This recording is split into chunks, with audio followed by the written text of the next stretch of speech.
యేసుక్రీస్తు నామములో ప్రతిరోజు దేవుని వాగ్దానం అనే కార్యక్రమానికి మిమ్మల్ని అందరినీ ప్రేమతో ఆహ్వానిస్తూ ఉన్నాం. ఎలా ఉన్నారని అందరూ బాగున్నారా?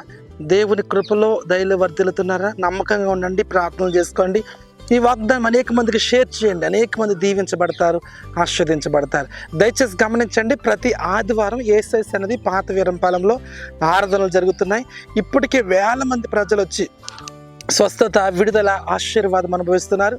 మిమ్మల్ని ప్రేమతో ఆహ్వానిస్తున్నారు. రండి, దేవుని కార్యాలు అనుభవించండి.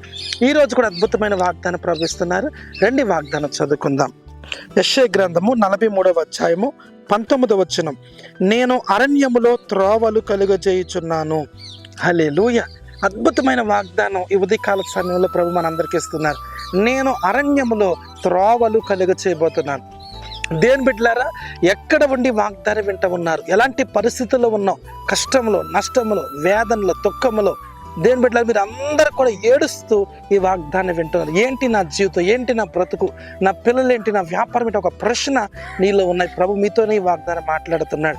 ఉదయకాల సమయంలో ప్రభు మిమ్మల్ని దర్శిస్తున్నాడు. ఈ వాగ్దానం ద్వారా నేను అరణ్యములో త్రోవలు కలుగ చేయబోతున్నాను. అరణ్యం అనగా మన జీవితం.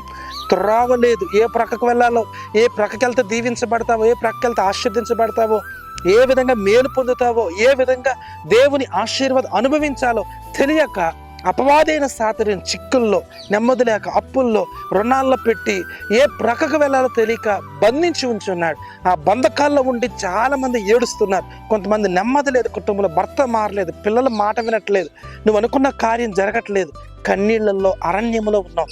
ఏ ప్రక్కకి వెళ్ళాలో తొయ్యని పరిస్థితిలో కూర్చుని ఏడుస్తూ ఈ ఉదయకాల సమయంలో ఈ వాగ్దానం వింటున్నావా? ప్రభు నాతో మాట్లాడమని ప్రభు నీతోనే మాట్లాడుతున్నాడు. నేను అరణ్యం లాంటి మీ బ్రతుకుల్లో త్రోవ కలుగ చేయబోతున్నాను.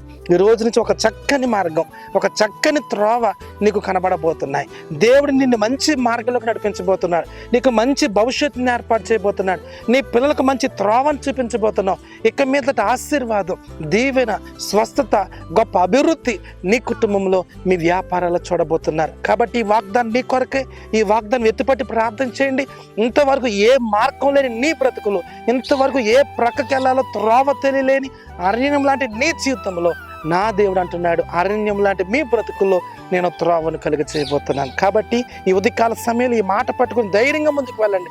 దేవుడు తన మార్గాన్ని, తన త్రోవను నీ కొరకు ఏర్పాటు చేయబోతున్నాడు. ప్రార్థన చేసుకుందాం. ప్రభువా నీకు స్తోత్రం.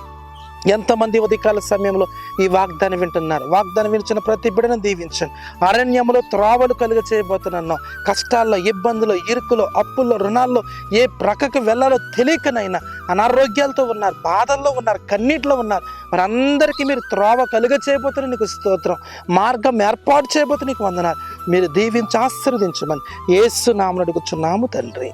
ఆమేన్. దేవుడు మిమ్మల్ని అందరినీ దీవించును గాక. ఆమేన్. God bless you.